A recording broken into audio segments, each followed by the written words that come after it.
Hello people of the web, and welcome back to another episode from the Vanilla High server.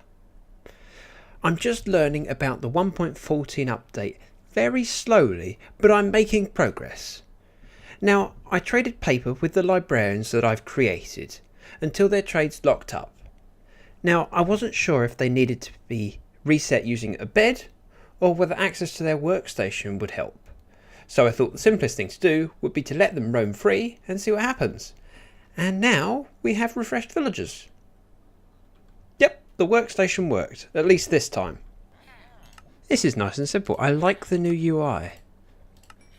Now, the sensible thing would be to let them roam around so that during the day they can access the lecterns.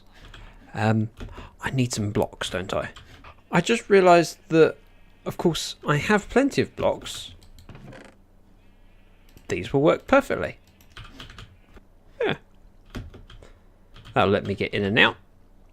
I was just wondering why I hadn't had any new villagers, and so I came along the pipeline, and as I got to this point, these two just dropped down on me. Oh, I just thought, as their children, if they end up in the output pen, they can fit underneath my wall blocks. I best finish off this wall before they get down here. By the time this video releases, I'm hoping that 1.14.1 might be out. However, I'm still in 1.14, which has got many problems with it, including a lighting bug where those sea lanterns are emitting no light to the surrounding blocks, and as you can see, we've lost villagers out of that cell. Now, my understanding of the bug that I think is affecting that relates to chunks not loading and entities still being able to walk out of those chunks and therefore falling into the void. So if I press F3 and G, we'll see the chunk lines, and that looks yeah. So the chunk line cuts through the cell, in which case if this chunk is loaded and not this one, then the villagers could just walk off out there and fall into the void, which means they're gone forever. We've lost them. And I suspect the same is true of that cell up there. But the iron farms weren't working anyway, so it's not a huge loss. It's just a bit of a shame. I mean, I'd known them so long. That was my first iron farm, in fact. So that was probably one of the first villagers from the breeder. Forever in our hearts. Now, I actually took a break from working on the sheep farm, or the villager breeder, because I've been given a task. Despite what you might believe, Hushbug is certainly the boss around here. She said that she has a new portal on her cove, and she needs it linked up to our nether hub. So my job is to try and fly over there, work out the coordinates of her new portal. Very difficult to see when the world doesn't load. Work out the coordinates of the new portal and then build one in the nether to link up with it. That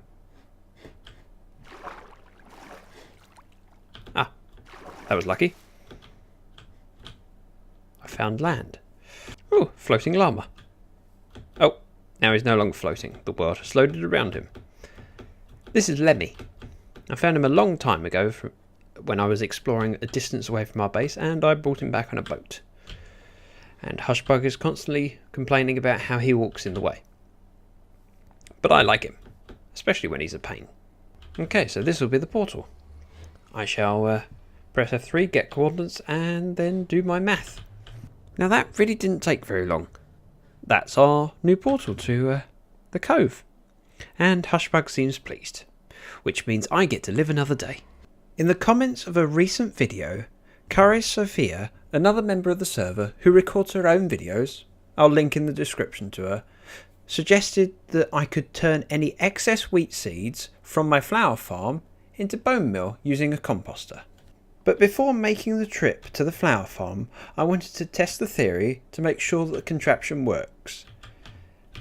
Simply, I'll have a filter at the bottom of the output so that all seeds feed through a hopper into a composter.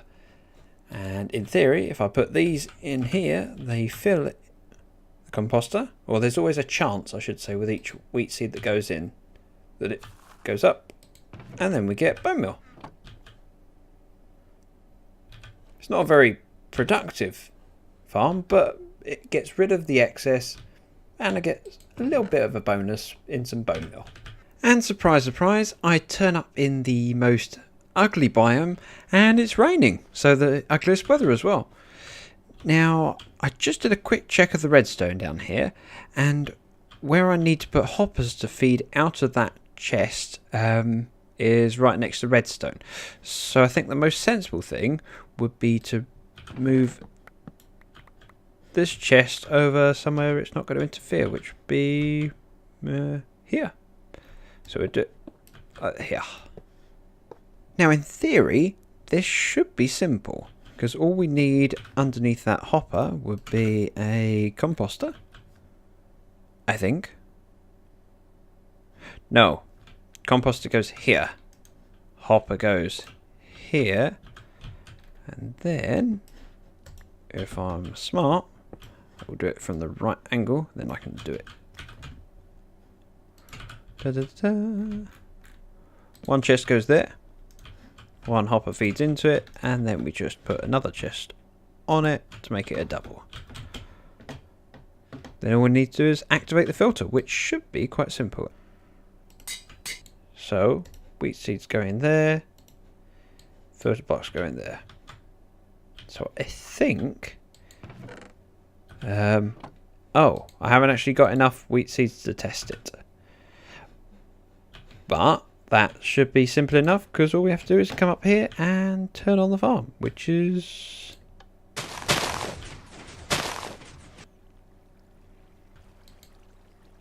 that's going to fill up to, I think, 41. Yep, 41, 42. Whenever it goes to 42, it slips through, goes into the composter. This is a genius idea. Although, in fairness, we're not going to produce a lot of bone meal from it, but it just clears up the place. So I've sat in my little office for a while with the farm running. Yes, it's snug and cosy. After generating, just over 6 stacks of blue orchids, all the wheat seeds have filtered through and gone through the composter, and so far we've got 12 bone meal, which isn't really very much, and I'm not sure it warrants having a double chest. The plus side of having this little filter down here, though, is that I don't need to worry about keeping bone meal in the main chest, because it can go down here, and that's right next to the dispensers that need to be filled up. Seeing as I'm in the area anyway, I might start working on the witch hut, which means I get to follow an Il Mango tutorial, which is one of the best tutorials to follow. With a lot of game mechanics, I've played with them in the past and learnt enough that I can try my own ideas out. Witch farms, however, are one of those things I've never built before or even explored other people's designs. So this is going to be one of those instances where I do exactly as the tutorial describes. Apparently, the sea lanterns mark out the layers of the witch farm, and the next step is that I need to dig a considerable size hole underneath for the drop chute. Unfortunately, I've discovered a mineshaft, which means that there is going to be a lot of areas around here that will need lighting up. Yeah, such as all of this. But if I'm lucky, I might find something useful, like a loot chest or maybe a cave spider spawner. Ooh, blue orchids underground. I didn't actually bring any trapdoors with me, so I've got to make the long trip home. Oops. Whilst working on the first spawning platform, I couldn't help but notice every time I was standing on the edge, looking down, thinking, probably best that I don't fall down there. I did have one near miss where I slipped down. Luckily I activated my elytra and rocketed out of there. Otherwise I would have gone boom. Anyway, one layer down, 2 to go, and then we can start working on the actual redstone. In theory, that's all the redstone done. I need to put the trapdoors on top layer and then a roof on. Other than that, we're finished. I think. I'll do the roof and see how it pans out. And there we have the roof complete. So in theory, everything is fully operational. Now there are a couple downsides, one of which is we're on a server with plenty of people on, so witch farms are never going to be that productive. However, if I'm going to be building other farms in this area, we might as well have this running in the background so that we get some drops. Now, one of the good ways to increase drops would be to sit AFK way above the witch farm so that none of this ground is loaded and none of the caves under here are loaded. Therefore, all spawns would happen in the farm. Now, that's not my intention currently, because my intention is to have it just running while I'm walking around doing other things. So I think it's going to make a lot of sense if we light up the ground around here, light up some of the caves down below, and unfortunately I can't light up all of this area because, well, we light up these blocks and it lights up the farm. So the sensible thing would be to flatten this down and then slab it off so that we don't have to worry about mob spawning here. And I have had a few instances where it's been dark enough for things to spawn and blow up, hence this little hole here. Yeah, creepers, plenty of them around. I did mention that I was considering building a slime farm around here. Now, fortunately for me, slimes aren't affected by light levels, so if we torch up all of this area, they can still spawn, which means I can still have my slime farm. And this technically is farming slime, although it's a bit manual for me. We have success! I was clearing some trees around the witch farm and poked my head down here and I saw 2 sugar on the floor, which means we spawned at least 1 witch. Which doesn't sound very impressive now I've said it out loud, but at least we have something to show for all the hard work so far. It happened again! I got a stick! So excited. In fairness, I had quite a few sticks already from cutting down all those trees, but still, a stick! I've just returned to our base to collect some supplies and thought it would be a good idea to clear out the chests from the iron farms, which will probably be the last time I do so. This is rather sad for me, as the iron farms were a key part of the base design. Now, maybe one day we might find a way to reinstate them or repurpose them. But for now, they look awesome, but sadly produce no iron anymore. I've finished clearing out all of the chests, and I have a good amount of iron. Yeah, that much, which is, let me just finish making these blocks.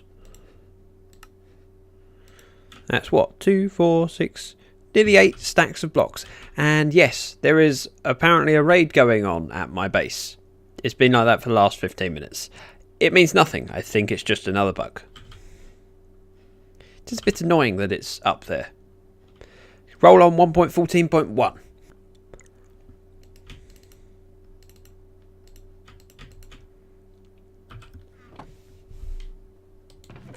And yes, we do seem to have plenty of iron in there, especially considering that's not all of it. We also have,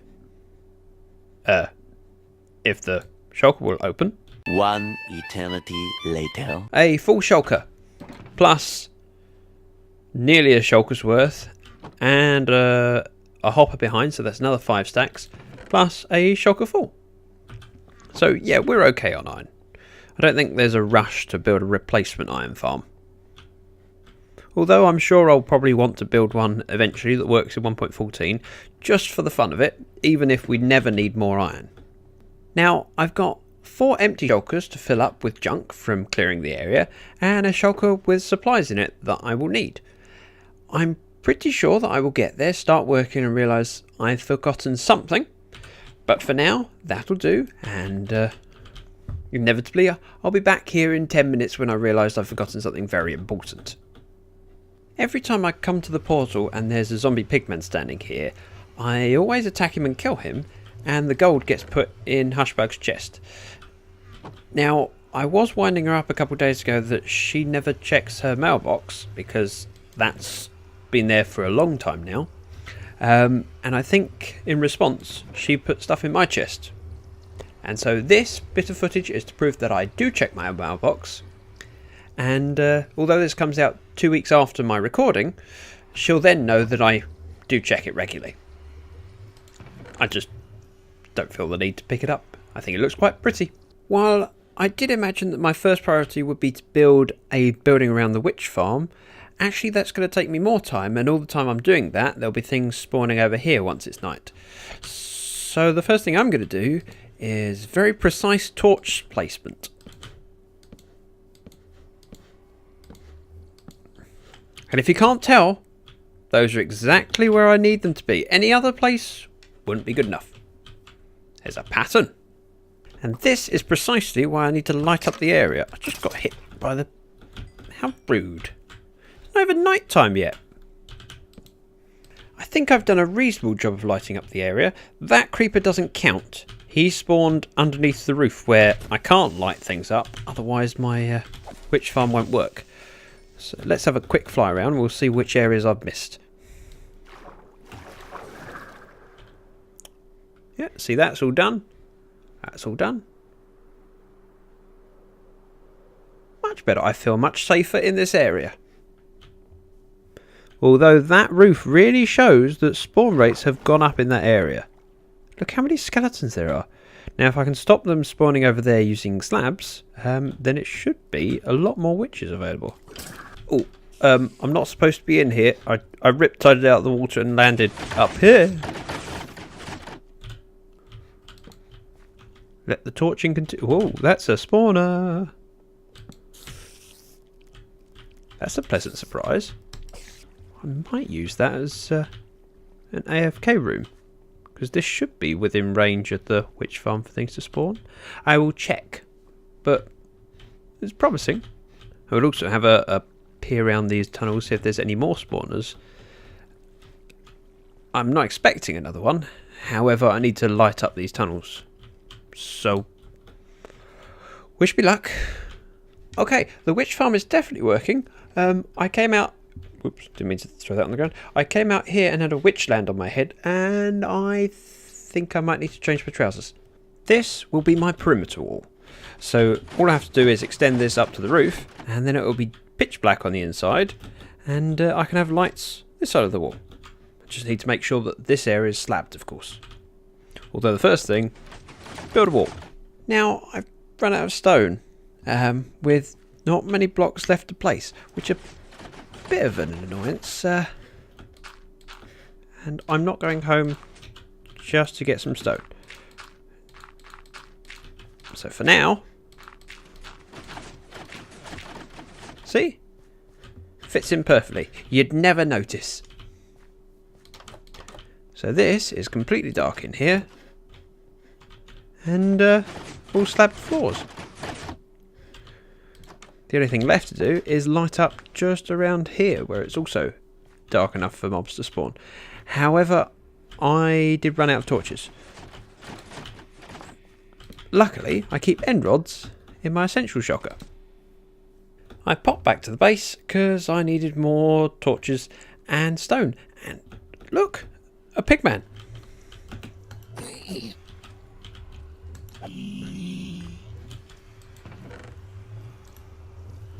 1, 2, 3. Now this might look exactly as it did a moment ago, but now we have hoppers at the bottom to collect all the items, which means I'm now free to do some exploring in the caves. And oh, I should have bought some shears. Ah, never mind. As I was saying, I'm now free to explore the caves and light them up. In my exploration, I've lit up a lot of tunnels, and I think I've found a cave spider spawner. Yep, that's definitely a cave spider spawner. Now the trick is to get in here and light it up before I die.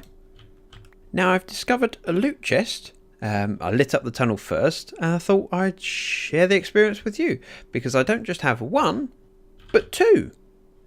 And a golden apple, I will take that. That's useful. And what have we got in the other one? Another golden apple. Unfortunately for me, the spider spawner is off in that direction and the cave spider spawner is in a completely different direction. So there's no way of using them both at the same time. Ooh, we've had some witches.